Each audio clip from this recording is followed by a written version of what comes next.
Graça e paz da parte do Senhor nosso Deus, de Cristo Jesus, Redentor nosso. É uma imensa alegria e uma honra muito grande para o meu coração, para a minha vida, para a minha história, nessa manhã poder estar aqui na Igreja Presbiteriana de Botafogo. Igreja que faz parte da minha vida, como o reverendo Cid há pouco acabou de falar, foi o meu primeiro pastorado, pastor auxiliar do reverendo Geraldo, e de forma muito significativa para mim, nessa manhã em que nós celebramos o aniversário do reverendo Miguel. Um amigo tão querido, tão especial, por quase 40 anos já. Nos 78 que ele celebra, eu tenho o privilégio de conviver com ele quase 40 anos. E nesse tempo, a minha admiração por ele, o meu carinho por ele, só fez crescer. Conheci o reverendo Miguel ainda no seminário, ainda cursava o seminário presbiteriano do Sul, em Campinas. Conheci o reverendo Miguel através do reverendo Zaqueu.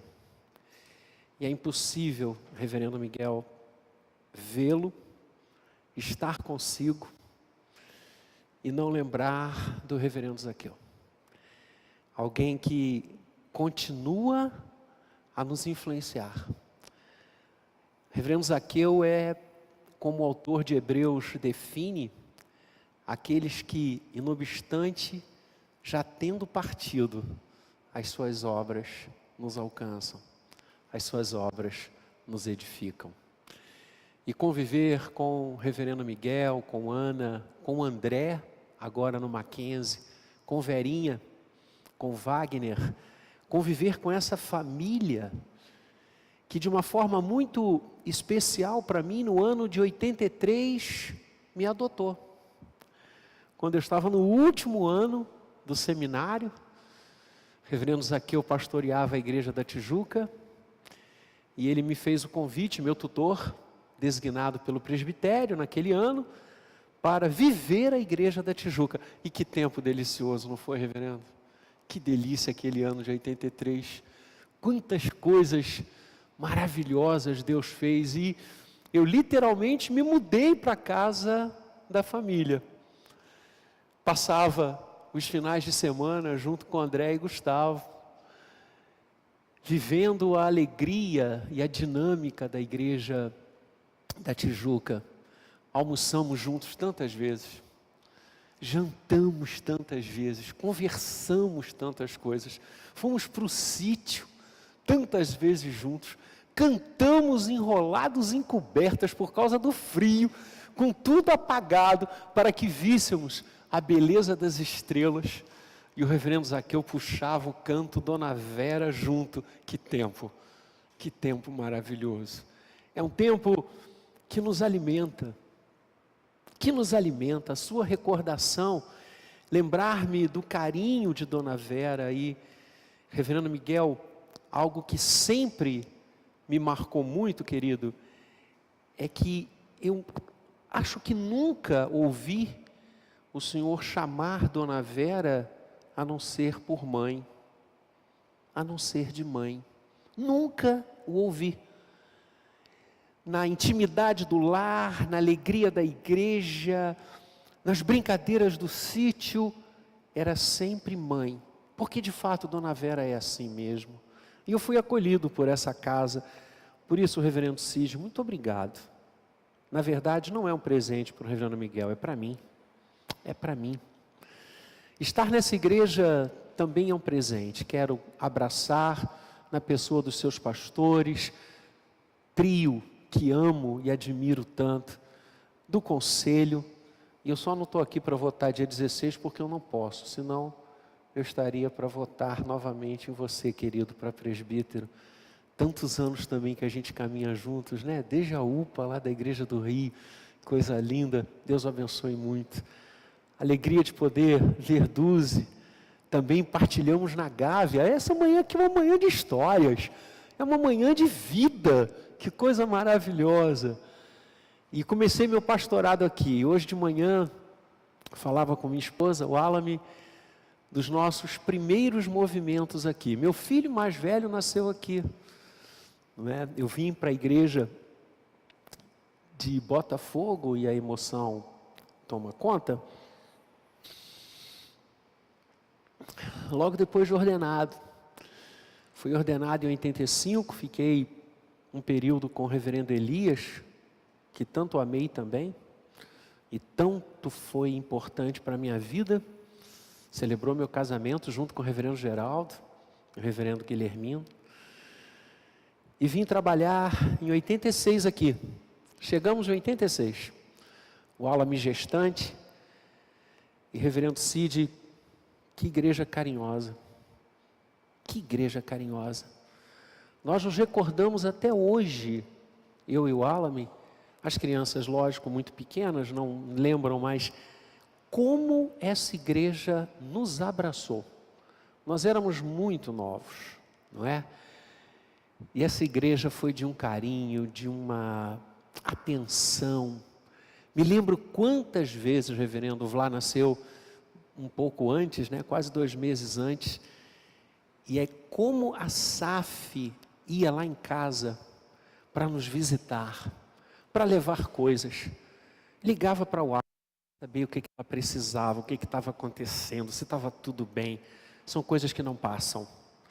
São marcas que ficam, marcas de amor. Essas são as que ficam. Não são as marcas do ódio, as marcas do ressentimento. O que fica na nossa história e na nossa vida são as marcas do amor. E a igreja de Botafogo nos marcou com o amor que ela sabe alcançar a todos.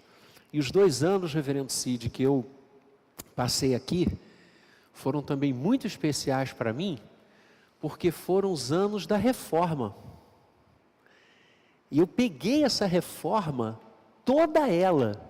Eu me lembro quando o reverendo Geraldo desenhou, trazendo do passado, as sancas, os detalhes daquelas sancas. Me lembro os andaimes aqui durante a semana, e os operários em cima, e o reverendo observando cada detalhe, cada item, cada cor. 2 anos aqui, muito, muito especiais para mim. Quando eu vejo esse templo, para mim, um dos templos mais lindos que a igreja presbiteriana tem. Eu me recordo que caminhei em cada detalhe dessa obra aqui, da escolha das tintas às sancas. Que bom para mim isso, que maravilha. É uma manhã para mim especial. Eu confesso que não sei, reverendo Miguel, se vou conseguir pregar. Não sei. Porque eu já me preguei, eu já preguei para mim aqui hoje, recordando tudo isso. E vendo como Deus foi bom na minha vida e como Deus é bom para cada um de nós. Parabéns, querido, que Deus o conserve muito como você é. Porque nesses 40 anos você não mudou. Você continua o mesmo amigo, o mesmo companheiro, com uma risada gostosa.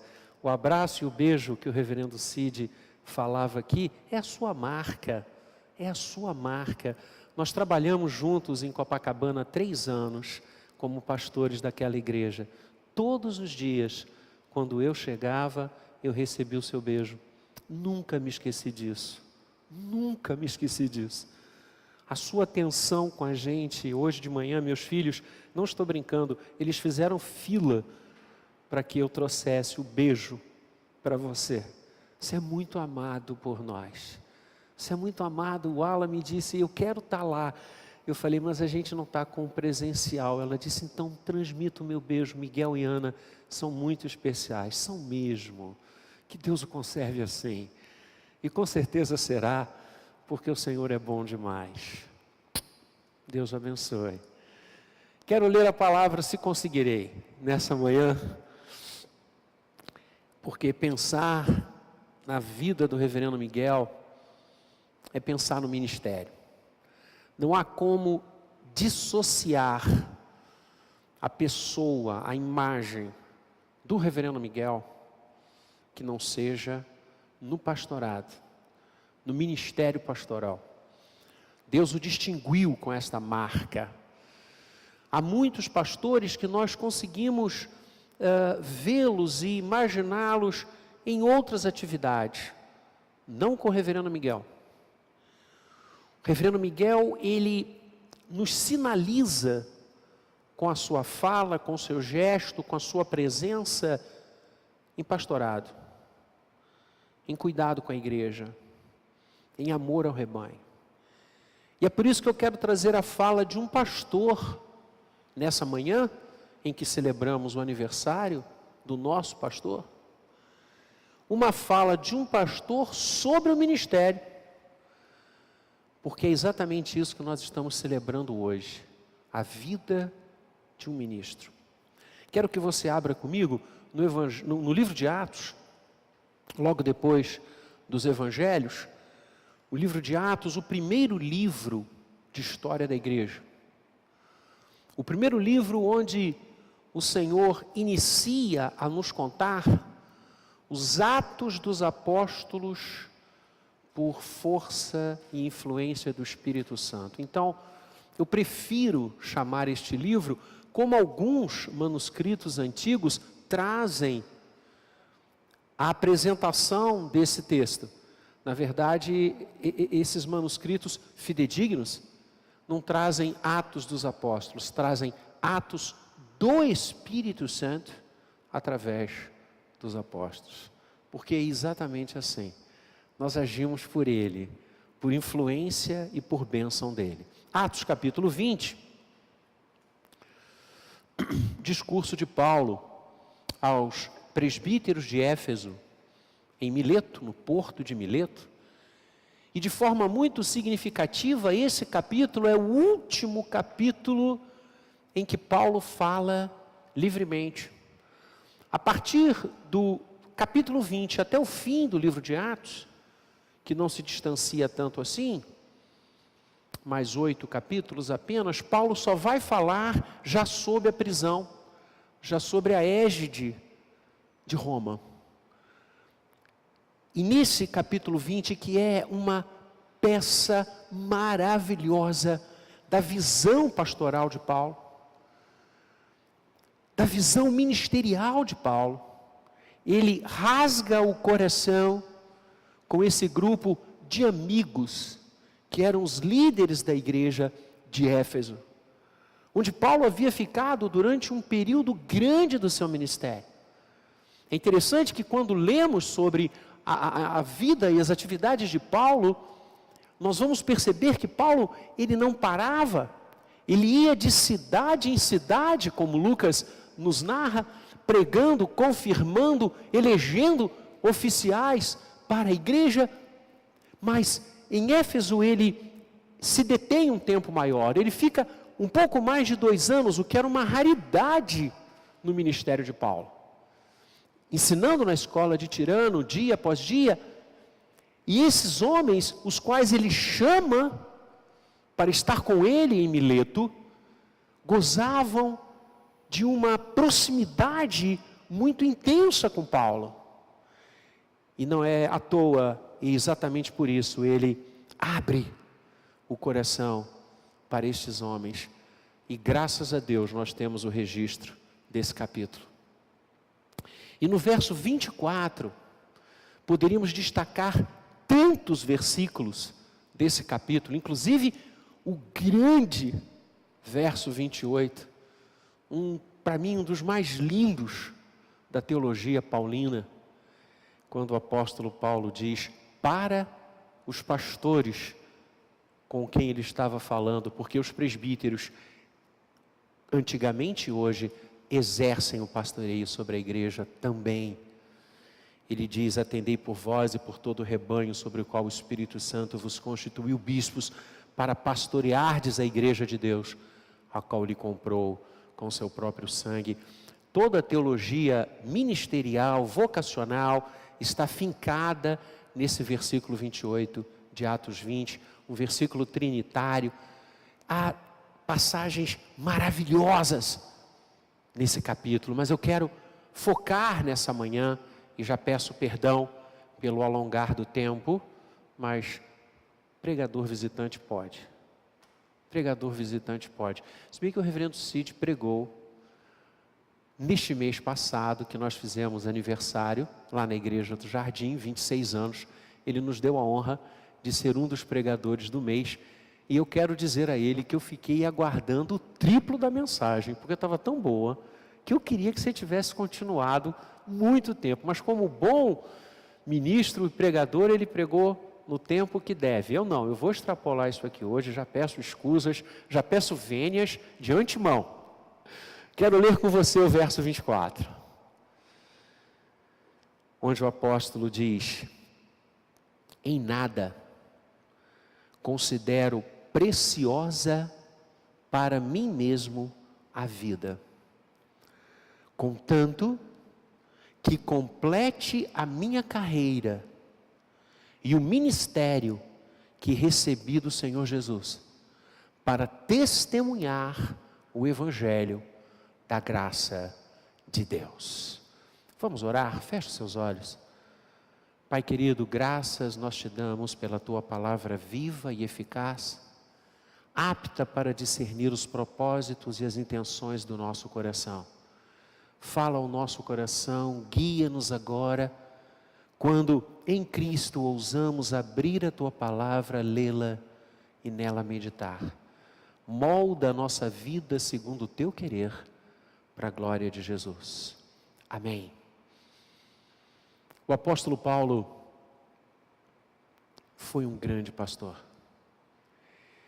Podemos falar tanto de sua vida, podemos destacar tantas qualidades daquele homem: inteligência, conhecimento, influência, sabedoria, nossa, tantos atributos. Mas há um que se destaca, há um que quando pensamos nele, e no seu vulto histórico, e na sua importância histórica para a fé cristã, há um que se destaca e que eclipsa todos os outros. É o fato dele ser pastor, ter sido pastor, ter cuidado do rebanho, ter alimentado o rebanho, ter se doado ao rebanho, ter se entregue nas mãos de Deus para pastorear a igreja e alimentá-la. Paulo foi um pastor que honrou esse título, que plasmou e impressionou as pessoas ao seu redor, porque olhava para o alto e olhava para o prêmio da sua soberana vocação em Cristo Jesus. Porque não olhava para as circunstâncias que o rodeavam, por mais duras que elas fossem e foram. Lucas vai nos contar de tantas adversidades vividas pelo apóstolo, a imensa maioria das suas epístolas que hoje edificam o povo de Deus, século 21, foram escritas e lavradas das masmorras, das prisões.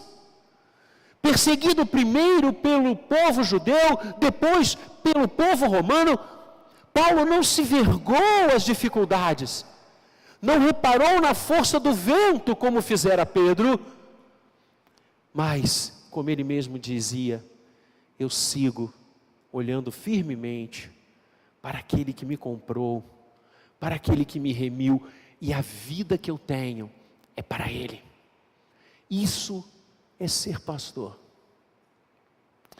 Nessa manhã nós celebramos a vida de um pastor. Também ontem celebramos a vida de um jovem pastor. E nós podemos exaltar muitas qualidades no reverendo Miguel, e ao longo desses quase já 40 anos que convivo com ele, como falei, posso falar de muitas coisas sobre ele, como todos nós, suas ovelhas. Mas também destaco nele, e essa foi a impressão primeva que me alcançou, quando ainda no seminário, tive a honra de começar a conviver com ele. Ele é pastor. Ele tem, pelo seu ministério, zelo, carinho, sabe para que foi chamado. Sabe o alvo da sua vida. E esse ministério que o abrange, que o abraçou, que o chama, que lhe motiva, é sobre esse ministério pastoral que o apóstolo fala nesse verso que nós acabamos de ler. A primeira coisa que o texto nos ensina sobre o ministério pastoral é a sua opção, a sua escolha. Paulo vai dizer: em nada considero a vida preciosa para mim mesmo, só considero precioso o meu ministério. Em nada a vida se torna maior, a não ser que eu complete o meu ministério. Coisa alguma desta vida me seduz, a não ser alimentar o rebanho e ser pastor. A primeira coisa que o texto nos ensina sobre a realidade do ministério pastoral é a sua escolha.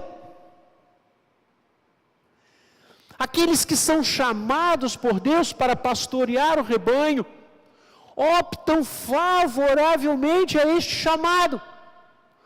É a visão tríade que Calvino nos ensina sobre vocação. Deus chama, o vocacionado sente este chamado e é impossível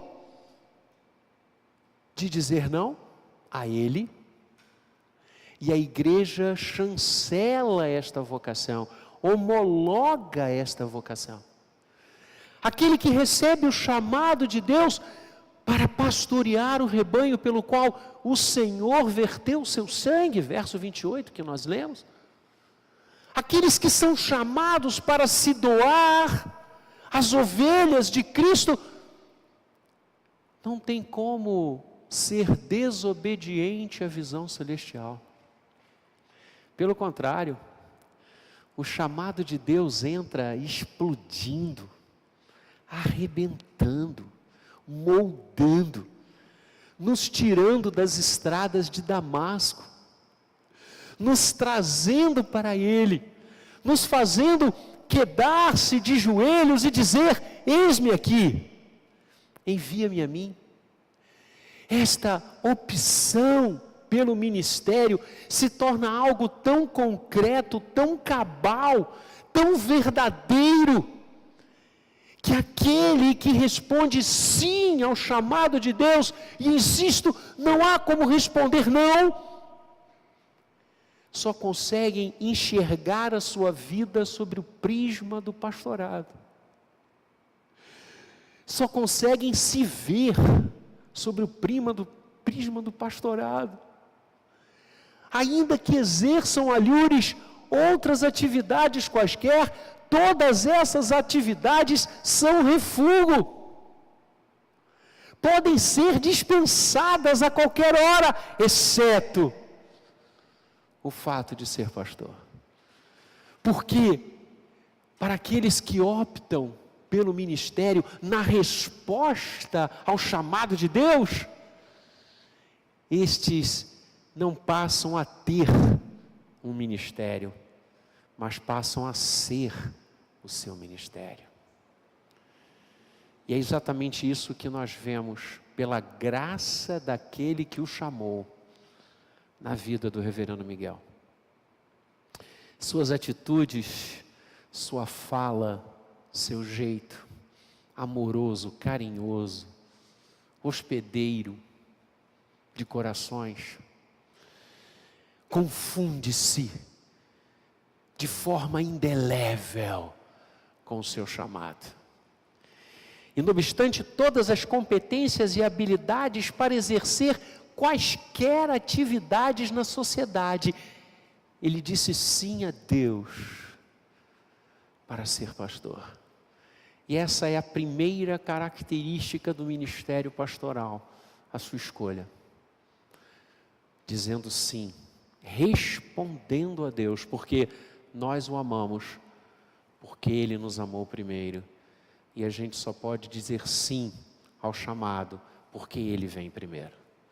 A segunda característica do ministério que eu quero destacar nessa manhã, e que o texto de forma tão clara nos apresenta, é a fonte do ministério.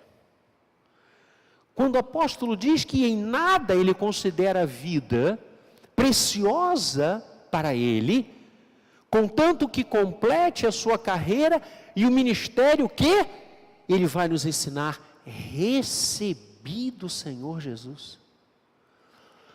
A consciência de Paulo é que este presente, que era o seu ministério, ainda que tenha lhe custado a vida, que este chamado impossível de negar, impossível de resistir, que a vocação para que ele exercesse a partir daquela estrada poeirenta que levava a Damasco, o ministério que Deus lhe deu, isso vinha do Senhor.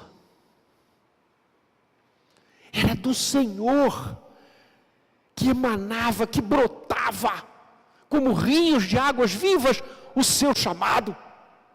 Não era uma impressão da sua vida, não era uma querência do seu coração, era um chamado do céu. Eu recebi do Senhor Jesus. Por isso o apóstolo nunca se apresenta como alguém solto, ele sempre vai se dizer e se definir servo de Jesus, apóstolo de Jesus, homem de Deus. Ele sabe a quem ele pertencia, ele sabe a fonte do seu chamado. E é isso mesmo, vocação pastoral é terreno que só Deus pisa. Chamado para exercer o ministério, para estar à frente da igreja que é dele, para alimentar o rebanho pelo qual ele morreu e ressuscitou, é algo que só vem de Deus. Por isso que ministério não é negócio, por isso que pastorado não é profissão. A igreja nos sustenta por graça e misericórdia de Deus, mas nós não exercemos o nosso ministério pelo sustento que a igreja nos dá, nós exercemos o nosso ministério porque ele vem do Senhor. A igreja não é uma empresa e nós não somos executivos, nós somos chamados por Ele. A fonte do nosso pastorado está naquele que morreu e ressuscitou. E é essa certeza inabalável, é essa certeza que marca, que distingue, que caracteriza uma vida, que nos dá forças para enfrentar os ventos adversos quando eles vêm. Porque, como o próprio apóstolo Paulo bem nos ensinou com sua vida, e com ele todos os apóstolos, pastorado é coisa muito séria. E há momentos duros, e nós estamos vivendo momentos assim, nesse tempo pandêmico. Como temos chorado com as nossas ovelhas, como temos orado com aqueles que gostaríamos de estar ao lado, nos leitos de hospitais, como tantas vezes fizemos. E agora não podemos. Como temos chorado com aqueles que têm perdido seus empregos, suas fontes de renda. Nossas igrejas triplicaram, quadruplicaram, quintuplicaram a assistência a famílias.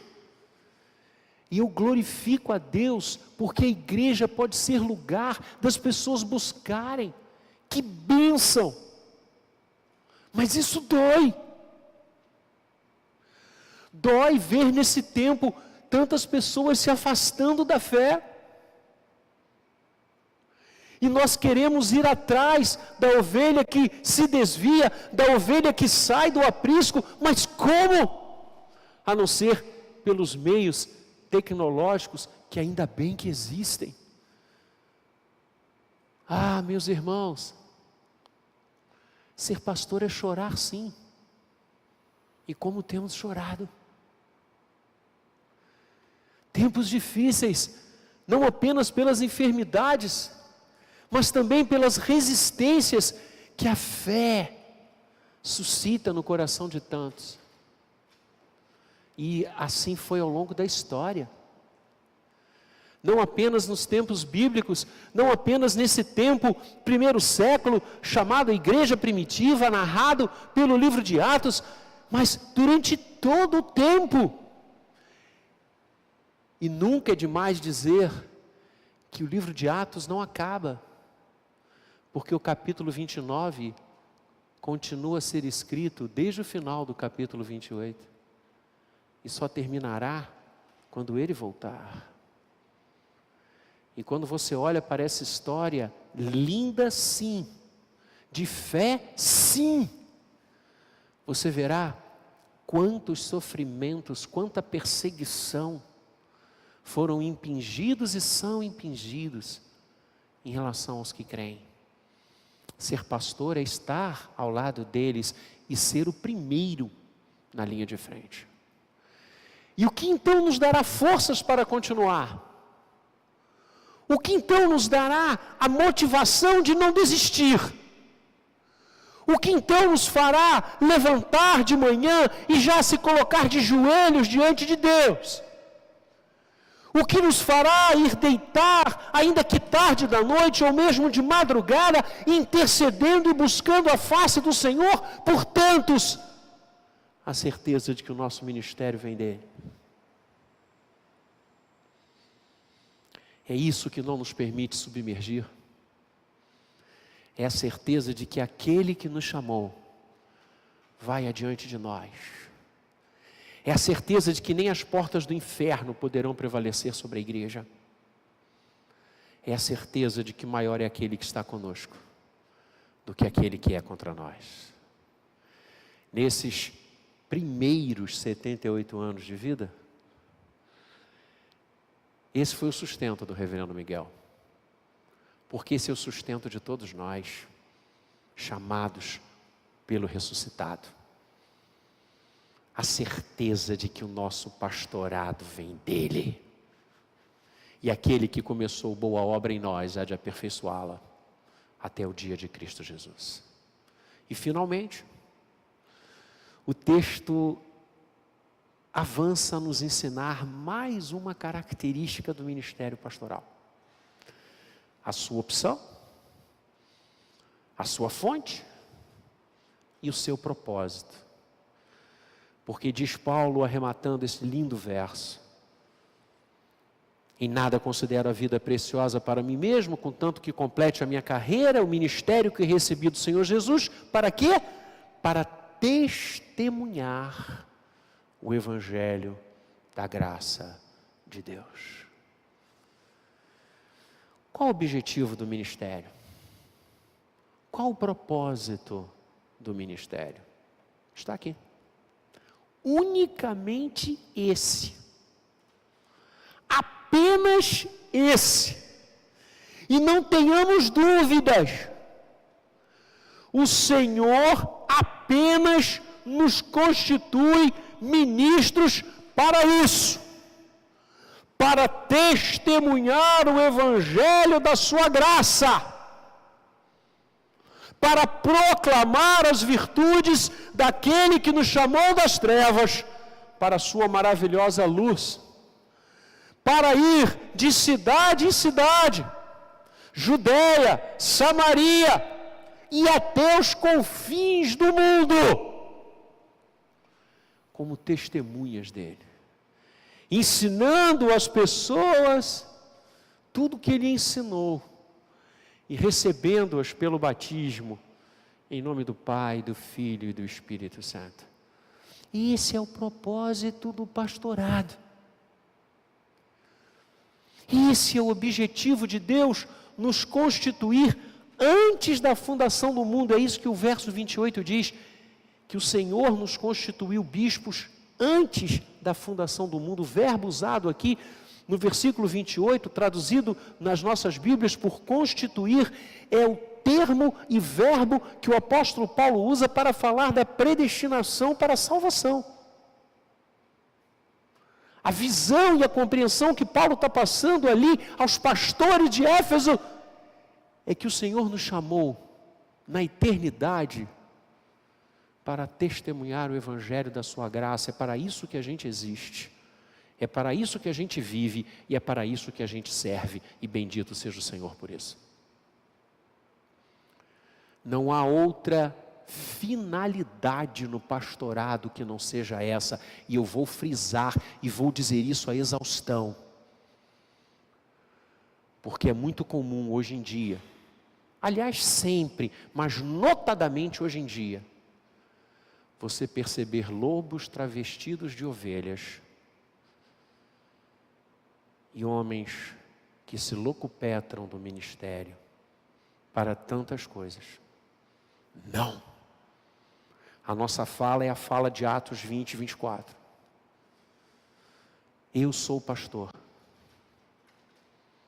Reverendo Cid, Reverendo Diego, Reverendo Miguel, com a única finalidade de sermos testemunhas, e é importante frisar, o testemunha, vem do grego martiria, que em nossa língua desdobrou-se em martírio. A testemunha aqui, testemunhar aqui, não é meramente você contar algo que você soube, mas é proclamar uma verdade tão intensa para você, que se for necessário, você morre por ela, você experimenta o martírio por ela. Isso é testemunhar. E testemunhar o quê? Contar o quê? O Evangelho, o Evangelho da graça. Aquela notícia proclamada naquela noite que virou dia, quando Deus irrompe na noite humana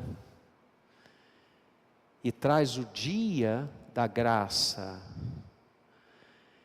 e alcança um grupo de pastores que estavam no campo, cuidando dos seus rebanhos, e ficam aturdidos e maravilhados, aquela claridade, a glória de Deus cristalizada ali, e então um dos anjos se aproxima e diz: não temam,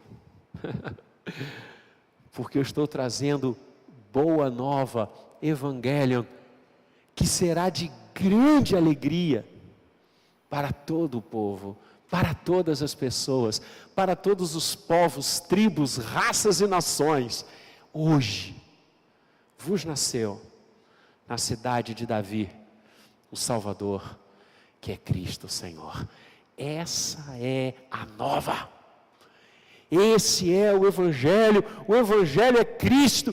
O Evangelho não é uma sequência de ideias, uma boa composição doutrinária, um sistema perfeito de doutrina. O Evangelho é uma pessoa. Tudo mais deflui dele. O Evangelho é Cristo. O nosso testemunho é Cristo. O próprio Paulo vai nos ensinar dizendo: eu estive entre vocês, falando aos coríntios, e a minha palavra não se fundamentou em sabedoria humana, mas na graça de Deus, porque decidi nada saber entre vós, a não ser Cristo Jesus, e este crucificado. Esta unicidade de conteúdo, a mensagem que queima o nosso coração, é Cristo. Fomos chamados, e somos chamados, e esse é o objetivo do Evangelho, para reverberar João 3,16, aonde formos, aonde estivermos, no que falarmos, no que fizermos e realizarmos, porque Deus amou o mundo de tal maneira, que deu o seu Filho unigênito, para que todo aquele que nele crê não pereça, mas tenha vida eterna. Jesus Cristo. Essa é a nossa missão. Esse é o nosso ministério. Essa é a nossa vida. Proclamar, testemunhar, reverberar o Evangelho da graça.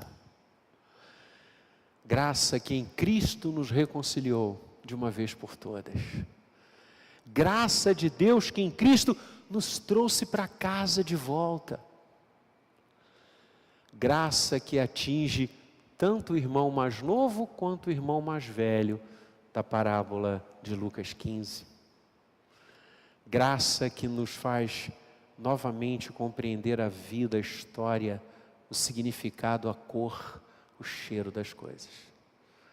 Graça que nos alcançou quando não merecíamos, e se não nos alcançasse, continuaríamos jamais a merecer, pois nunca poderíamos comprar ou merecer esta graça.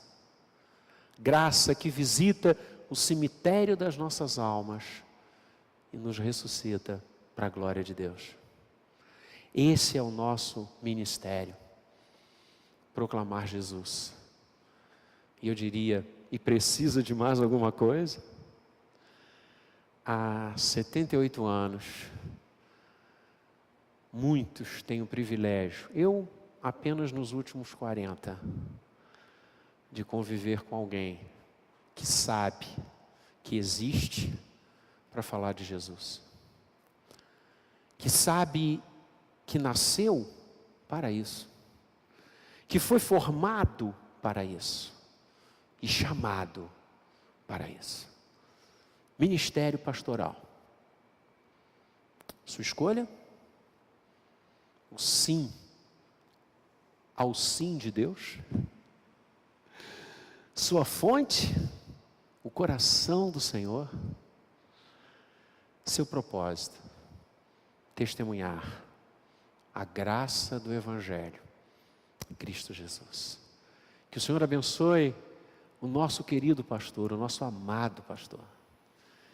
Que Deus derrame continuadamente as suas bênçãos sobre o reverendo Miguel, sobre o reverendo Cid, sobre o reverendo Diego, sobre a minha vida e sobre a vida de tantos que, chamados por Ele, dizem sim, que sabem que Ele é a fonte do seu trabalho e da sua vida e que vivem apenas para testemunhar a sua pessoa.